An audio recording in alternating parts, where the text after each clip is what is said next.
ಹರೇ ಶ್ರೀನಿವಾಸ. ಕೃಷ್ಣಾಯ ವಾಸುದೇವಾಯ ಹರಯೇ ಪರಮಾತ್ಮನೇ ಪ್ರಣತಕ್ಲೇಶನಾಶಾಯ ಗೋವಿಂದಾಯ ನಮೋ ನಮಃ. ದೇವರು ವಾಮನರೂಪಿ ಪರಮಾತ್ಮ ಶುಕ್ರಾಚಾರ್ಯರಿಂದ ಯಜ್ಞವನ್ನು ಪರಿಪೂರ್ಣ ಮಾಡಿ ಆದ ಮೇಲೆ ಇಂದ್ರದೇವರನ್ನು ಕರೆಸಿ ಇಂದ್ರನಿಗೆ ಇಂದ್ರ ಪದವಿಯನ್ನು ಮತ್ತೆ ವಾಪಸ್ಸು ಅವನಿಗೆ ಕೊಟ್ಟು ದೇವೇಂದ್ರ ಅಂಥೇಳಿ ಘೋಷಣೆ ಮಾಡ್ತಾನೆ. ದೇವತೆಗಳಿಗೆಲ್ಲ ಇಂದ್ರ ಅಂತೇಳಿ ಘೋಷಣೆ ಮಾಡ್ತಾನೆ. ವಿಚಿತ್ರ ಅಂದರೆ ದೇವೇಂದ್ರನಿಗೆ ಇಂದ್ರ ಪದವಿಯನ್ನು ತಿರುಗಿ ಕೊಟ್ಟವನು ಉಪೇಂದ್ರ, ಅಂದರೆ ತಮ್ಮ ಅಣ್ಣನನ್ನು ಸಿಂಹಾಸನದ ಮೇಲೆ ಕೂಡಿಸಿ ರಾಜ್ಯಾಭಿಷೇಕ ಮಾಡಿದ ಹಾಗೆ. ಭಾಳ ವಿಶೇಷ ಪರಮಾತ್ಮನ ಲೀಲೆ ಅನ್ನೋದು ಅತ್ಯಂತ, ಅದನ್ನು ಅರ್ಥ ಮಾಡ್ಕೊಳ್ಳೋದು ತುಂಬ ಕಷ್ಟ, ಅತ್ಯಂತ ಸುಂದರವಾಗಿರುತ್ತೆ. ಉಪೇಂದ್ರನನ್ನು ತಮ್ಮನಾಗಿ ಪಡೆದಿರತಕ್ಕಂತಹ ದೇವೇಂದ್ರ ಎಷ್ಟು ಪುಣ್ಯ ಮಾಡಿರಬೇಡ, ಅವನನ್ನು ಮಗನಾಗಿ ಪಡೆದಿರ್ತಕ್ಕಂತಹ ಕಶ್ಯಪ ಋಷಿಗಳು, ಅದಿತಿ ದೇವಿ ಅವರೆಷ್ಟು ಪುಣ್ಯ ಮಾಡಿರಬೇಡ. ಈ ಕಥೆಯಲ್ಲಿ ಇನ್ನು ಒಂದೆರಡು ಚಿಕ್ಕ ಚಿಕ್ಕ ಸಂಶಯಗಳು ಬರುವುದು ಸಹಜವಾದ್ದರಿಂದ ಅದನ್ನು ಪ್ರಶ್ನೆ ಮಾಡಿಕೊಂಡು ಅದಕ್ಕೆ ಉತ್ತರವನ್ನು ಕೊಡಬೇಕು ಅಂತ ಹೊರಟ್ರೆ, ಮೊದಲಿಗೆ ಬರೋದು, ಅಲ್ಲ ನಾವು ಹಿಂದೆ ಎಲ್ಲ ಕಥೆಯನ್ನು ಕೇಳಿದ್ದೆವು, ಯಾರ್ಯಾರು ಈ ಕಥೆಯನ್ನು ಮೊದಲು ಕೇಳಿದ್ದಾರೋ ಅವರಿಗೆಲ್ಲ ಈ ಸಂಶಯ ಬರೋದು ಸಹಜ. ಹಿಂದೆ ಎಲ್ಲ ಕಥೆಯನ್ನು ಕೇಳಿದ್ದೆವು, ಆ ಕಥೆಯಲ್ಲಿ ಶುಕ್ರಾಚಾರ್ಯರು ಬಲಿಚಕ್ರವರ್ತಿಗೆ ನೀನು ದಾನ ಕೊಡೋಕ್ಕೆ ಸಾಧ್ಯವಾಗಲ್ಲ ಅಂತ ಹೇಳಿ ಏನೇ ಹೇಳಿದ್ರು ಅವನು ಕೇಳದೆ ದಾನ ಕೊಡಲಿಕ್ಕೆ ಉದ್ಯುಕ್ತನಾದಾಗ ಕಮಂಡಲವನ್ನು ತೆಗೆದುಕೊಂಡು ಇನ್ನೇನು ನೀರನ್ನು ಕೈಗೆ ಹಾಕೋಬೇಕು ಅನ್ನೋ ಸಮಯದಲ್ಲಿ ಶುಕ್ರಾಚಾರ್ಯರು ಅವನಿಗೆ ಶಾಪವನ್ನು ಕೊಟ್ಟು ಹೊರಟು ಹೋಗಿರ್ತಾರೆ. ಆದರೂ ಅವ್ರಿಗೆ ಸಮಾಧಾನ ಇರಲ್ಲ.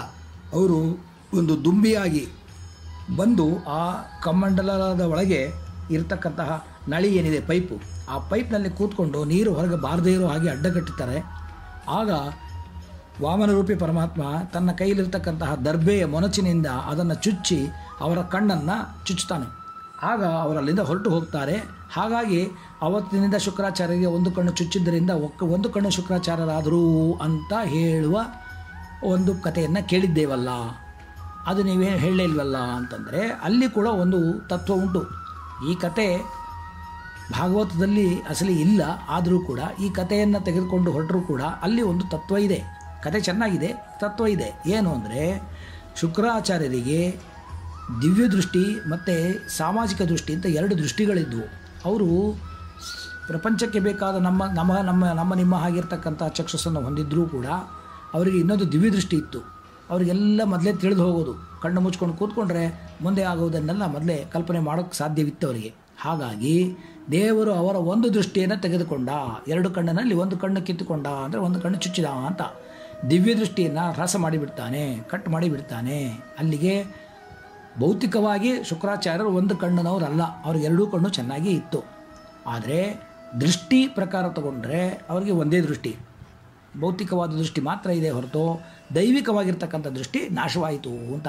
ಇದರಿಂದ ಏನಾಯಿತು, ಅವರಿಗೆ ಮುಂದಿನದು ಜಾಸ್ತಿ ಅರ್ಥ ಆಗ್ತಾ ಇರಲಿಲ್ಲ.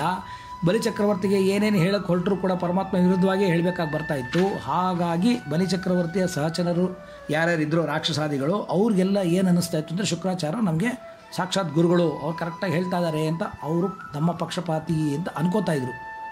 ಇದರಿಂದ ದೇವರಿಗೆ ಅನುಕೂಲವೇ ಆಗ್ತಾಯಿತ್ತು. ಹೀಗಾಗಿ ಆ ಕತೆ ಬಂದಿರಬಹುದು, ಬಂದಿರಲಿಕ್ಕೂ ಸಾಧ್ಯ.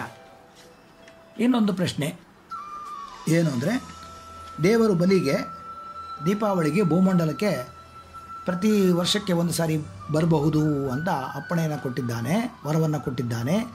ಈ ವರ ಕೊಡುವ ಕಾರಣವೇನು? ಇದ್ದಕ್ಕಿದ್ದಾಗೆ ದೇವರ ಮನಸ್ಸಿನಲ್ಲಿ ಹಾಗೆ ಬರಲಿಕ್ಕೆ ಏನು ಕಾರಣ ಅಂದರೆ ದಿವ್ಯ ಸಂಕಲ್ಪ, ಸತ್ಯ ಸಂಕಲ್ಪ ಪರಮಾತ್ಮ. ಈಗ ಬಲಿ ತಾನು ದಾನವನ್ನು ಕೊಡಬೇಕಾದ್ರೆ ಸರ್ವಸ್ವವನ್ನು ದಾನ ಮಾಡಿದೆ ಹಾಗಾಯಿತು. 3 ಪಾದ ಭೂಮಿಯಲ್ಲಿ ಪರಮಾತ್ಮ ಎಲ್ಲವನ್ನು ಅವನಿಂದ ಅಪಹರಿಸಿಕೊಂಡು ಬಿಟ್ಟಿದ್ದಾನೆ, ತೆಗೆದುಕೊಂಡು ಬಿಟ್ಟಿದ್ದಾನೆ. ಮೊದಲನೇ ಪಾದದಲ್ಲೇ ಅವನು ಇಡೀ ಭೂಮಂಡಲವನ್ನು ಆಕ್ರಮಿಸಿದಾಗ ಬಲಿ ಭೂಮಂಡಲವನ್ನು ಪರಮಾತ್ಮನಿಗೆ ದಾನ ಕೊಟ್ಟ ಹಾಗಾಯಿತು. ಅಂದಮೇಲೆ ಆ ಭೂಮಂಡಲದ ಒಳಗೆ ಬಲಿಗೆ ಮತ್ತೆ ಪ್ರವೇಶವಿಲ್ಲ, ಬರಲಿಕ್ಕಾಗಲ್ಲ. ಫಾರ್ ಎಕ್ಸಾಂಪಲ್, ಈಗ ಯಾರೋ ಒಬ್ಬರು ಇನ್ನೊಬ್ಬರಿಗೆ ಅವರ ದೈನ್ಯತೆಯನ್ನು ನೋಡಿ ಅವರಿಗೆ ಒಂದು ಮನೆಯನ್ನು ದಾನ ಕೊಟ್ಟಿದ್ದಾರೆ ಅಂತ ಇಟ್ಕೊಳ್ಳೋಣ. ದಾನ ಕೊಟ್ಟ ಮೇಲೆ ಅವರ ಮನೆಗೆ ದಾನ ಕೊಟ್ಟಿರ್ತಕ್ಕಂಥವರು ಯಾವಾಗಲೂ ಹೋಗಿ ಬಂದು ಮಾಡ್ತಾಯಿದ್ರೆ ಯಾರು ದಾನ ಪಡೆದಿರ್ತಾರಲ್ಲ ಅವರಿಗೆ ಮನಸ್ಸಿಗೆ ಮುಜುಗರ ಆಗುತ್ತೆ. ಅವ್ರು ಅಂದ್ಕೊಳ್ಳೋದು ಉಂಟು, ಏನಪ್ಪ ಈ ಮನುಷ್ಯ ದಾನ ಕೊಡೋದಿರಲಿ ನಮ್ಮ ಮನೆಗೆ ಯಾವಾಗಲೂ ಬಂದು ಹೋಗಿ ನಮಗೆ ತೊಂದರೆ ಕೊಡ್ತಾನಲ್ಲ, ಇವನಿಂದ ದಾನ ತೊಗೊಂಡಿದ್ದೆ ತಪ್ಪಾಯ್ತಾ ಅಂತ ಅವ್ರ ಮನಸ್ಸಿಗೆ ಅನಿಸೋದುಂಟು. ಅಂದಮೇಲೆ ಇನ್ನು ಇಷ್ಟೆಲ್ಲ ಭೂಮಂಡಲವನ್ನು ದಾನ ಕೊಟ್ಟಿದ್ದ ಬಲಿಚಕ್ರವರ್ತಿ ಯಾವಾಗ ಬೇಕಾದ್ರೆ ಬಂದು ಹೋಗಿ ಮಾಡ್ಬೋದಾಗಿತ್ತು ಅಂತ ಅಂದ್ಕೊಂಡ್ರೆ ಇಲ್ಲ. ಅವನಿಗೆ ದೇವರೇ ತಾನೇ ಸ್ವತಃ ಒಂದು ದಿನವನ್ನು ಅವನಿಗೆ ಮೀಸಲಾಗಿಟ್ಟು ಆ ದಿನದಲ್ಲಿ ನಿನ್ನ ಪ್ರಜೆಗಳನ್ನು ಬಂದು ನೋಡಿಕೊಂಡು ಹೋಗಬಹುದು ಅಂತ ಹೇಳಿ ಅವನಿಗೆ ಆಶ್ವಾಸನೆ ಕೊಟ್ಟಿದ್ದು, ವರವನ್ನು ಕೊಟ್ಟಿದ್ದಾಯಿತು. ಇನ್ನೊಂದು ಮಾತು ಏನಪ್ಪ ಅಂತಂದರೆ, ಈಗ ನಾವು ಯಾರಿಗಾದ್ರೂ ಏನಾದರೂ ದಾನವನ್ನು ಕೊಟ್ಟರೆ ಆ ದಾನದ ಬಗ್ಗೆ ಚರ್ಚೆ ಮಾಡುವಂತಿಲ್ಲ, ಅಥವಾ ಆ ದಾನವನ್ನು ಹಿಂಪಡೆಯುವಂತಿಲ್ಲ, ಅಥವಾ ಆ ದಾನ ಕೊಟ್ಟ ವಸ್ತುವನ್ನು ನಾವು ಕೊಟ್ಟವರು ಉಪಯೋಗಿಸುವ ಹಾಗಿಲ್ಲ. ಈ 3 ಗುಣಗಳು ದಾನ ಕೊಡುವವರು ಮೊದಲು ಯೋಚನೆ ಮಾಡಬೇಕು. ಯಾರು ಅದನ್ನು ಮಾಡೋದಿಲ್ವೋ ಅವರಿಗೆ ದತ್ತಾಪರಾಧ ದೋಷ ಅಂತ ಹೇಳ್ತಾರೆ. ದತ್ತಾಪರಾಧ ದೋಷ ಅಂತಂದರೆ ನಾವು ಕೊಟ್ಟಿದ್ದನ್ನು ವಾಪಸ್ ತೆಗೆದುಕೊಳ್ಳೋದ್ರಿಂದ ಕಳ್ಳತನ ಮಾಡಿದ ಹಾಗೆ ಆಗುತ್ತೆ, ಆ ದೋಷ ಬರುತ್ತೆ, ಅದರಿಂದ ನರಕವಾಸ ಆಗುತ್ತೆ ಅಂತ ಶಾಸ್ತ್ರದಲ್ಲಿದೆ. ಹಾಗಾಗಿ ಬಲಿಚಕ್ರವರ್ತಿ ಮತ್ತೆ ಭೂಮಿಗೆ ಬಂದ ಅಂತಂದರೆ ದತ್ತಾಪರಾಧ ದೋಷ ಆಗಬಾರ್ದು, ಆ ದೋಷವನ್ನು ಕಳೆದಿದ್ದೇನೆ ಅಂತ ಪರಮಾತ್ಮ ಅವನಿಗೆ ಗೊತ್ತಿಲ್ಲದ, ಬಲಿಚಕ್ರವರ್ತಿಗೆ ಗೊತ್ತಿಲ್ಲದ ಹಾಗೇನೆ ಅವನಿಗೆ ಒಂದು ವರವನ್ನು ಕೊಟ್ಟಿದ್ದು ಇಲ್ಲಿ ಉಂಟು. ಇನ್ನು ದಾನದ ವಿಷಯಕವಾಗಿ ಸ್ವಲ್ಪ ಇಲ್ಲಿ ವಿಚಾರ ಮಾಡೋದಾದರೆ, ದಾನದ ಬಗ್ಗೆ ಬಹಳ ಡೆಫಿನೇಷನ್ಸ್ ಇದೆ, ತುಂಬ ಇದೆ. ಆದರೆ ಸಂಕ್ಷಿಪ್ತವಾಗಿ ಎಷ್ಟು ಸಾಧ್ಯವೋ ಇವತ್ತಿನ ಮಟ್ಟಿಗೆ ತಿಳ್ಕೊಳ್ಳೋಕ್ಕೆ ಹೊರಟ್ರೆ, ದಾನ ಅಂದರೆ ಏನು, ಈ ದಾನ ಹೇಗಿರಬೇಕು, ಮತ್ತು ಈ ದಾನದಲ್ಲಿ ಏನೇನೆಲ್ಲ ಇರಬಹುದು, ಕೊಡುವವನ ದಾನ ಕೊಡುವವನ ಸ್ಥಿತಿ ಹೇಗಿರಬೇಕು, ದಾನ ತೆಗೆದುಕೊಳ್ಳುವವನ ಸ್ಥಿತಿ ಹೇಗಿರಬೇಕು ಅಂತ ಕೆಲವು ನಿಯಮಗಳಿದೆ. ಸ್ವಲ್ಪ ಅದನ್ನು ಬಿಡಿಸ್ಕೊಂಡು ಹೋದರೆ, ಮೊದಲು ಎಲ್ಲದಕ್ಕಿಂತ ವಿಶೇಷವಾಗಿ ಬರ್ತಕ್ಕಂಥದ್ದು ಅನ್ನದಾನ. ಒಬ್ಬ ಮನುಷ್ಯನಿಗೆ ಒಂದು ದಿವಸದ ಮಟ್ಟಿಗಾದರೂ, ಕನಿಷ್ಠ ಅಂದರೆ ಒಂದು ದಿನದ ಮಟ್ಟಿಗಾದರೂ ಅವನ 2 ಹೊತ್ತು ಊಟಕ್ಕಾಗುವಷ್ಟು ಅನ್ನವನ್ನು ದಾನವನ್ನು ಮಾಡುವುದು ಯಾರು ಮಾಡ್ತಾರೋ ಅವರಿಗೆ ದಾನದ ಫಲ ಬರುತ್ತೆ. ಫಸ್ಟ್ ಪಾಯಿಂಟ್ ಅದು ಎಲ್ಲದಕ್ಕಿಂತ ಶ್ರೇಷ್ಠವಾದ ದಾನ. ಬೇರೆ ಎಲ್ಲ ಮಿಕ್ಕ ದಾನಗಳೆಲ್ಲ ಇನ್ನೂ ಬೇಕು ಅಂತ ಅನಿಸಿದ್ರೆ ಅನ್ನದಾನ ಮಾತ್ರ ಸಾಕು ಅನ್ನಿಸುವ ಹಾಗೆ ಆಗುತ್ತೆ. ಯಾರಿಗೆ ಊಟಕ್ಕೆ ಹಾಕಿದರೆ ಅವ್ರು ಎಷ್ಟು ತಿನ್ಬೋದು, ಒಂದು ಸೇರು ಅಕ್ಕಿ ತಿಂದರೂ ಕೂಡ ಅದ್ರ ಮೇಲೆ ಅವ್ರು ತಿನ್ಲಿಕ್ಕೆ ಆಗಲ್ಲ. ಆವಾಗ ಅವರು ಸಾಕಪ್ಪ ನೀನು ಅನ್ನದಾನ ಮಾಡಿದ್ಯಾ, ನಿನಗೆ ಒಳ್ಳೆಯದಾಗಲಿ ಅಂತ, ಕಲ್ಯಾಣವಾಗಲಿ ಅಂತ ಹರಸಿ ಹೋಗ್ತಾರೆ. ಹಾಗೆ ದಾನವನ್ನು ಮಾಡುವ ಹಾಗಿದ್ದರೆ, ದಾನ ಅಂತ ಕರೆಸ್ಕೊಳ್ಬೇಕು ಯಾವುದಾದ್ರೂ ಒಂದು ಇವೆಂಟ್ ಅಂತ ಹೊರಟ್ರೆ, ಒಂದು ದಿನದ ಮಟ್ಟಿಗಾದರೂ ಒಬ್ಬ ಮನುಷ್ಯನನ್ನು ನಾವು ಅನ್ನದಾನದಿಂದ ಸಂತೃಪ್ತಿ ಪಡಿಸಿದರೆ ಅದು ಕನಿಷ್ಠ ದಾನ. ಚಿಕ್ಕ ದಾನಗಳಲ್ಲಿ ಚಿಕ್ಕದದು. 5 ರೂಪಾಯಿ ಕೊಟ್ಟೆ ನಾನು ದಾನ ಮಾಡಿದೆ ಅಂತ ಹೇಳೋದು, ಅದಕ್ಕೆ 5 ರೂಪಾಯಿ ಕೊಡೋದು ದಾನ ಮಾಡೋದು, 1 ರೂಪಾಯಿ ಕೊಡೋದು ದಾನ ಮಾಡೋದು, 8 ಆಣೆ ಕೊಟ್ಟೆ, ಚಾಕ್ಲೇಟ್ ಕೊಡಿಸಿದೆ ದಾನ ಮಾಡಿದೆ, ಒಂದು ಬಿಸ್ಕೆಟ್ ಕೊಟ್ಟೆ ದಾನ ಮಾಡಿದೆ ಅಂತ ಅಂದರೆ ಹೇಳಿದ್ರೆ ಆ ದಾನಗಳು ದಾನ ಅಂತ ಅನಿಸ್ಕೊಳ್ಳಲ್ಲ, ಸಹಾಯ ಅಂತ ಅನಿಸ್ಕೊಳ್ಳುತ್ತೆ. ನೀಡಿ ಯಾವುದೋ ಒಬ್ರಿಗೆ ಬೇಕಾಗಿತ್ತು, ಭಿಕ್ಷೆ ಬೇಳಿಗೆ ಬಂದ, ಅವ್ನಿಗೆ 1 ರೂಪಾಯಿ ದಾನ ಕೊಟ್ವಿ, ಅದು ದಾನ ಅಂತ ಬಾಯಲ್ಲಿ ಹೇಳ್ತೀವಿ ಹೊರತು ಅದು ಸಹಾಯ ಮಾಡಿದ ಹಾಗೆ. ನೀವು ಆ 1 ರೂಪಾಯಿಂದ ಅವ್ನಿಗೇನೂ ಆಗಲ್ಲ. ಆ ನಿಮ್ಮ ಥರ ಸಾವಿರಾರು ಜನ 1 ರೂಪಾಯಿ ಕೊಟ್ಟು ಒಂದು 100 ರೂಪಾಯಿನೋ 200 ರೂಪಾಯಿ ಆಗಿ ಅವತ್ತು ಅವನು ಊಟ ಮಾಡಿದ ಅಂದರೆ ಆ ಅವನು ಊಟ ಮಾಡಿದ ಪುಣ್ಯ ಏನಿದೆ ಅದು 1000 ಜನ ಮಾಡಿದರೆ 1000 ಜನಕ್ಕೆ ಹೋಗಿ ಹಂಚ್ಕೊಂಡು ಹೊರಟೋಗುತ್ತೆ. ಅಲ್ಲಿಗೆ ನಿಮಗೆ ಅದ್ರೊಳಗೆ ಬರೋದು ಒಂದೇ ಒಂದು ಭಾಗ, 100ರಲ್ಲಿ 1ನೇ ಭಾಗ ಅಷ್ಟೇ ನಿಮಗೆ ಬರೋದು. ಅಂದಮೇಲೆ ಅದೇ ನೀವು ಒಬ್ಬ ಮನುಷ್ಯನಿಗೆ ಒಂದು ದಿನ ಸಂಪೂರ್ಣವಾಗಿ ಅವನಿಗೆ ಏನೇನು ಬೇಕೋ ಎಲ್ಲ ಕೊಟ್ಟು ಒಂದು ದಿನ ನೀವು ನೋಡ್ಕೊಂಡ್ಬಿಟ್ರಿ ಅಂತಂದರೆ ಅದಷ್ಟು ಪುಣ್ಯ, ಒಂದು ದಿನದ ದಾನದ ಕನಿಷ್ಠ ಪುಣ್ಯ ಬರುತ್ತಲ್ಲ. ಅದು ಕೊಡುವಾಗ ಮತ್ತು ತೆಗೆದುಕೊಳ್ಳುವಾಗ ಕೃಷ್ಣಾರ್ಪಣ ಹೇಳಬೇಕು. ಭಾರತೀಯ ರಮಣ ಮುಖ್ಯ ಪುರಾಣಾಂತರ್ಗತ ಸೀತಾಪತಿ ಶ್ರೀರಾಮಚಂದ್ರ ಪ್ರೇರಣೆಯ ಅಥವಾ ನಿಮ್ಮ ದೇವರು ಕುಲದೇವರು ಯಾರಿದ್ದಾರೋ ಅವರನ್ನು ನೆನೆಸ್ಕೊಂಡು ಅವರ ಪ್ರೇರಣೆಯ ಪ್ರೀತ್ಯರ್ಥಂ ಇದಂ ದಾನಂ ಅಹಂ ಕರಿಷ್ಯೆ ಅಂತ ಇವನು ಹೇಳಬೇಕು. ಇದಂ ಅವರು ತೆಗೆದುಕೊಳ್ಳುವವರು ಕೂಡ ಇದನ್ನೇ ಹೇಳಬೇಕು. ಪರಮಾತ್ಮನ ಇಷ್ಟಪೂರ್ತಿ ಆಗಲಿಕ್ಕೋಸ್ಕರ ನಾನು ಈ ದಾನವನ್ನು ಇಂಥವರಿಂದ ತೆಗೆದುಕೊಳ್ಳುತ್ತಿದ್ದೇನೆ, ಸ್ವೀಕರೋಮಿ ಅಂತ ಹೇಳಿ ಅವರು ಕೂಡ ತೆಗೆದುಕೊಳ್ಳುವವರು ಕೃಷ್ಣಾರ್ಪಣ ಹೇಳಿ ಸ್ವೀಕರಣೆ ಮಾಡಬೇಕು. ಅಂದರೆ ದೇವರಿಗೆ ಕೊಟ್ಟ ಹಾಗೆ ದೇವರಿಗೆ ಸಮರ್ಪಣೆ ಮಾಡುವುದು ಅಂತ. ಇದು ದಾನದ ಸಣ್ಣ ಡೆಫಿನೇಷನ್. ಇಲ್ಲಿ ಅನ್ನದಾನ, ವಸ್ತ್ರದಾನ, ವಿದ್ಯಾದಾನ, ಸುವರ್ಣದಾನ ಈ ಥರ ಎಲ್ಲ ದಾನದ ಸಣ್ಣ ಸಣ್ಣ ಲಿಮಿಟ್ಸಲ್ಲಿ ಹೋಗುತ್ತೆ. ಸುವರ್ಣದಾನ ಅಂತಂದರೆ ಅದು ವಿಚಿತ್ರ, ಅದು ಯಾರು ಮಾಡಲಿಕ್ಕೆ ಸಾಧ್ಯ ಇಲ್ಲ. ಇರಲಿ, ವಿದ್ಯಾದಾನವಾದರೂ ಮಾಡ್ಬೋದಾ? ಅಕ್ಷರಂ ಕಲಿಸಿದಾತ ಗುರು ಅಂತ ಏನು ಹೇಳ್ತಾರೆ, ಒಂದು ಅಕ್ಷರ ಕಲಿಸಿದ್ರು ಸಾಕು ಅವನು ಗುರುವೇ. ಆದರೆ ಕಲಿಸಿದವನು ವಿದ್ಯಾದಾನ ಮಾಡಿದ ಹಾಗೆ. ವಿದ್ಯಾಧನಂ ಸರ್ವಧನ ಪ್ರಧಾನಂ, ಆದರೆ ವಿದ್ಯಾದಾನ ಸರ್ವದಾನ ಪ್ರಧಾನಂ ಅಂತ ಕೂಡ ಮಾಡ್ಕೋಬೋದು. ಕಾರಣ ಇಷ್ಟೇ, ವಿದ್ಯೆಯನ್ನು ಕಲಿಸಿಕೊಟ್ಟರೆ ಆ ವಿದ್ಯೆಯಿಂದ ಯಾರು ವಿದ್ಯೆಯನ್ನು ಕಲ್ತಿರ್ತಾನೋ ಶಿಷ್ಯ, ಅವನು ಆ ಗುರುಗಳು ಕಲಿಸಿರ್ತಕ್ಕಂಥ ವಿದ್ಯೆಯಿಂದ ಉಪಜೀವನ ಮಾಡಿದ ಅಂತಂದರೆ ಅವನ ಜೀವನ ಪರ್ಯಂತ ಇವನು ಊಟ ಹಾಕಿದ ಹಾಗೆ ಆಯ್ತಲ್ವಾ. ಆದ್ದರಿಂದ ಆ ವಿದ್ಯೆದಾನಿಗೆ ಅತ್ಯಂತ ಶ್ರೇಷ್ಠವಾದ ಪುಣ್ಯ ಅದು. ಅಲ್ಲಿ ಒಂದು ವಿಚಾರ ತಿಳ್ಕೋಬೇಕು, ವಿದ್ಯೆಯನ್ನು ಹೇಗೆ ದಾನ ಮಾಡೋದು. ಇವತ್ತಿನ ಜನಗಳಿಗೆ ಹಾಗಾದರೆ ನಮ್ಗೆ ಸ್ಕೂಲಲ್ಲಿ ಹೇಳ್ಕೊಡ್ತಾರೆ, ಟೀಚರ್ಗೆಲ್ಲ ಸಿಕ್ಕಾಪಟ್ಟೆ ದಾನ ಬಂದ್ಬಿಟ್ಟಿದೆ, ಪುಣ್ಯ ಬಂದ್ಬಿಟ್ಟಿದೆಯಲ್ಲ ಹಾಗಾದರೆ ಅಂತ ಅಂದ್ಕೊಂಡ್ರೆ ಅಲ್ಲ. ವಿದ್ಯೆ ದಾನ ಆಗ್ತಾ ಇಲ್ಲ, ಈಗ ವಿದ್ಯೆ ಕ್ರಯ ಆಗ್ತದೆ, ಕ್ರಯ ವಿಕ್ರಯ. ವಿದ್ಯೆ ಕ್ರಯ ವಿಕ್ರಯದಲ್ಲಿ ಅಲ್ಲೂ 3 ಭಾಗ ಇದೆ. ಒಂದು ವಿದ್ಯೆಯ ವಿದ್ಯಾ, ವಿತ್ತಯ ವಿದ್ಯಾ, ಶುಶ್ರೂಷೆಯ ವಿದ್ಯಾ ಅಂತ 3 ಥರ ವಿದ್ಯೆಯನ್ನು ದಾನವನ್ನು ಕೊಡೋದಾಗಲಿ ಸಂಪಾದನೆ ಮಾಡೋದಾಗಲಿ ಮಾಡ್ಬೋದು. ಹೇಗೆ ಅಂತಂದರೆ, ನಮಗೆ ಒಂದು ವಿದ್ಯೆ ಗೊತ್ತಿದೆ, ಎದುರುಗಡೆ ಯಾರು ಬಂದಿರ್ತಾರೆ ಅವ್ರಿಗೆ ಒಂದು ವಿದ್ಯೆ ಗೊತ್ತಿದೆ, ಅದನ್ನು ನಾವಿಬ್ಬರು ಎಕ್ಸ್ಚೇಂಜ್ ಮಾಡ್ಕೊಳ್ಳೋದು. ನೋಡಪ್ಪ, ನನಗೆ ಈ ವಿದ್ಯೆ ಗೊತ್ತಿದೆ, ನನಗೆ ಡ್ರೈವಿಂಗ್ ಬರುತ್ತೆ, ನಿನಗೆ ಹೇಳ್ಕೊಡ್ತೀನಿ. ನಿನಗೆ ಇನ್ನೇನೋ ಒಂದು ವಿದ್ಯೆ ಬರುತ್ತೆ, ಕುಕ್ಕಿಂಗ್ ಬರುತ್ತೆ, ನೀನು ನನಗದು ಹೇಳ್ಕೊಡು.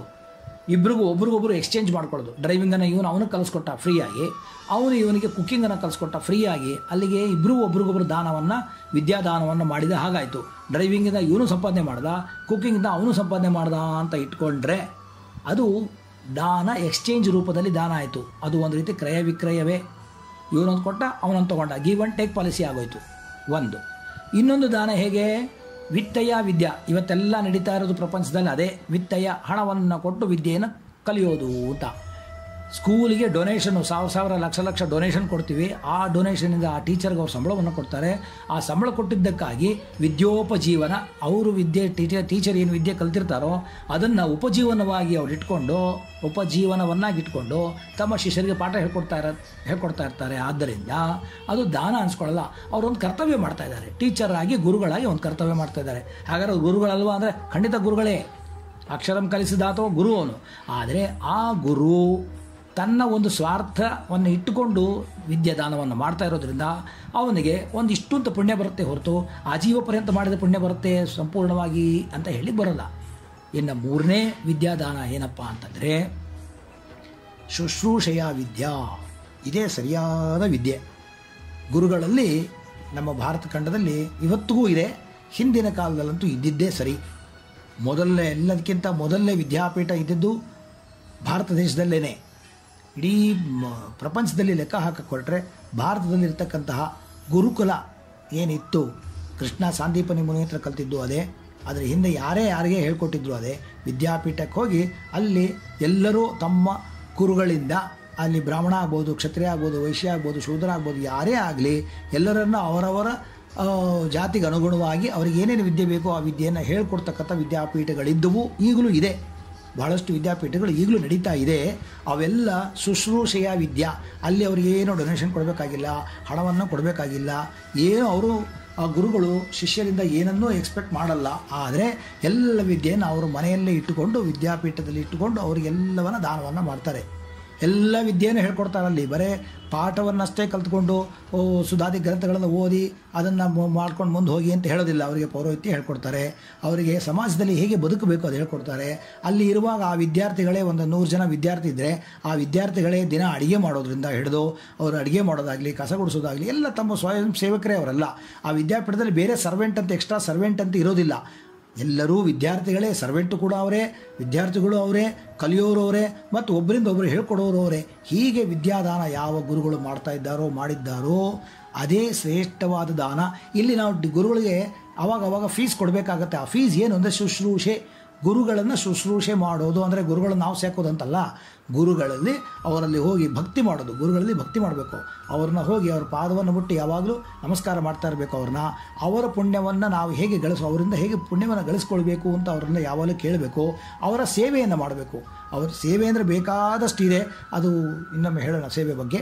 ಆ ಸೇವೆಯನ್ನು ಮಾಡೋದು ಅಂತಂದರೆ ಎಲ್ಲವನ್ನು ಮಾಡೋದು. ಗುರುಗಳಿಗೆ ಏನೇನು ಬೇಕೋ, ಅವರಿಗೆ ಸ್ನಾನಕ್ಕೆ ಹೊರಟ್ರೆ ಆ ಸ್ನಾನಕ್ಕೆ ನೀರನ್ನು ಕಾಯಿಸ್ಕೊಡೋದು, ಸ್ನಾನಕ್ಕೆ ಹಾಕೋದು, ಅವರ ಬಟ್ಟೆ ಒಗೆಯೋದು, ಅವರ ಮಕ್ಕಳಿಗೆ ಶುಶ್ರೂಷೆಯನ್ನು ಮಾಡೋದು, ಇವೆಲ್ಲ ಏನಿದೆಯಲ್ಲ ಇದು ಶುಶ್ರೂಷೆಯ ವಿದ್ಯಾ. ಅಂದರೆ ವಿದ್ಯಾಪೀಠದಲ್ಲಿ ಕಲಿತಕ್ಕಂತಹ ವಿದ್ಯೆ ಏನು ಪಾರಮಾರ್ಥಿಕವಾದ ವಿದ್ಯೆ ಇದೆ, ಆ ವಿದ್ಯಾದಾನವೇ ಸರ್ವಶ್ರೇಷ್ಠವಾದ ದಾನ. ಅಂಥ ದಾನವನ್ನು ಯಾರಾದರೂ ಮಾಡಿದರೆ ಆಜೀವನ ಪರ್ಯಂತ ಒಬ್ಬರು ಯಾರಾದರೂ ಅದರಿಂದ ಉಪಜೀವನವನ್ನು ಮಾಡ್ತಾಯಿದ್ರು ಅಂದರೆ ಅವರಿಗೆ ಸಂಪೂರ್ಣ ಫಲ ಬರುತ್ತೆ ಅಂತ ಇದೆ. ಇದು ದಾನದ ವಿವರಣೆ. ಇನ್ನೂ ದಾನಗಳಿದೆ.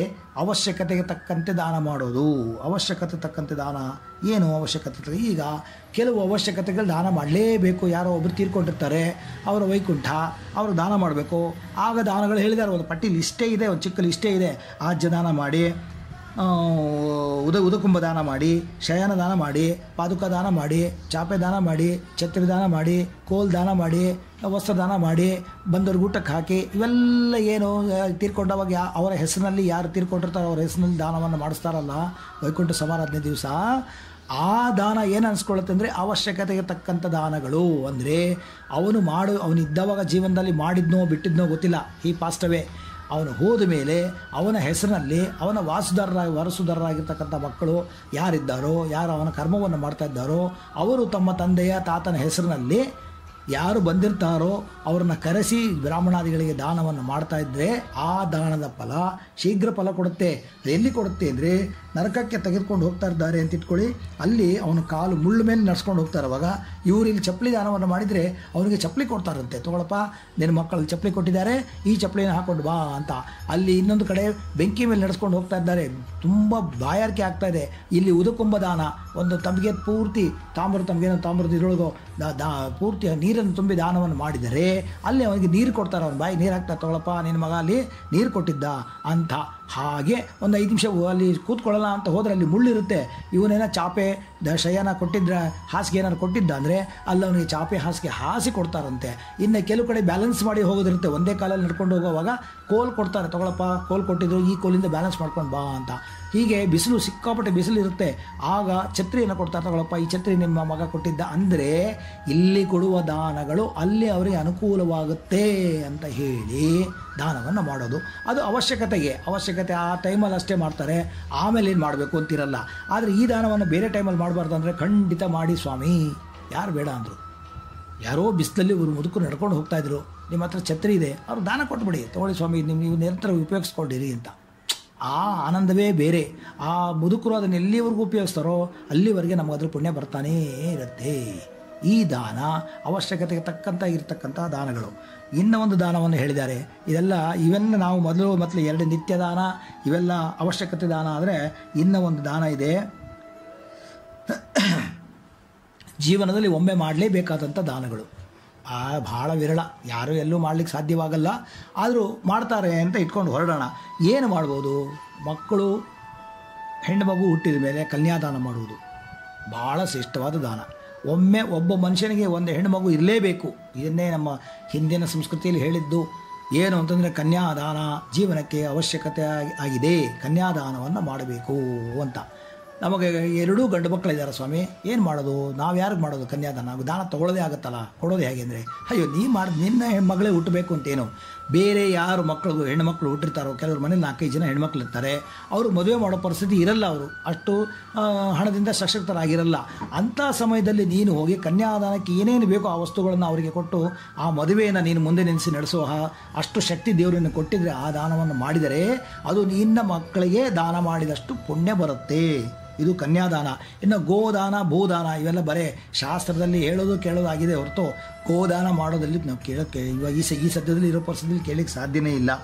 ಗೋದಾನವನ್ನು ಒಮ್ಮೆನಾದರೂ ಮಾಡಿ, ಭೂದಾನವನ್ನು ಯಾರಿಗಾದರೂ ಒಂದು ತುಂಡು ಭೂಮಿಯನ್ನು ದೇವಸ್ಥಾನಕ್ಕಾದರೂ ಕೊಡಿ, ಅದು ಒಂದು ತುಂಡು ಭೂಮಿಯನ್ನಾದರೂ ಭೂದಾನವನ್ನು ಎಲ್ಲಿ ಸ್ವಾಮಿ ಕೊಡೋದು?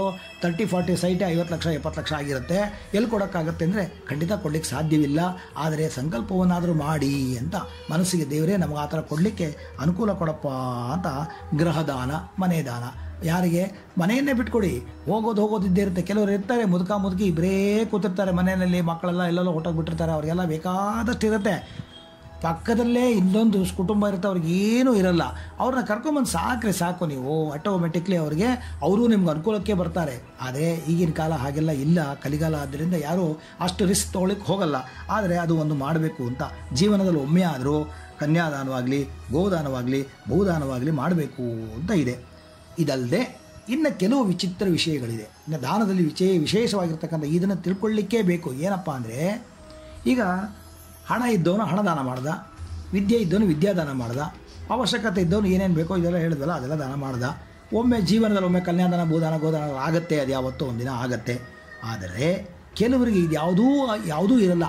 ಗುಂಡು ಗೋಬಿಗಳಂಗೆ ಇರ್ತಾರೆ, ಸುಮ್ಮನೆ ಓಡಾಡ್ಕೊಂಡು ತಿರುಗಾಡ್ಕೊಂಡಿರ್ತಾರೆ, ದಷ್ಟಪುಷ್ಟವಾಗಿರ್ತಾರೆ, ಚೆನ್ನಾಗಿ ಮನೆಯಲ್ಲೂ ಕೆಲಸ ಮಾಡಲ್ಲ, ಹೊರಗೂ ಕೆಲಸ ಮಾಡಲ್ಲ, ಹಂಗೂ ಇರ್ತಾರೆ ಕೆಲವರು.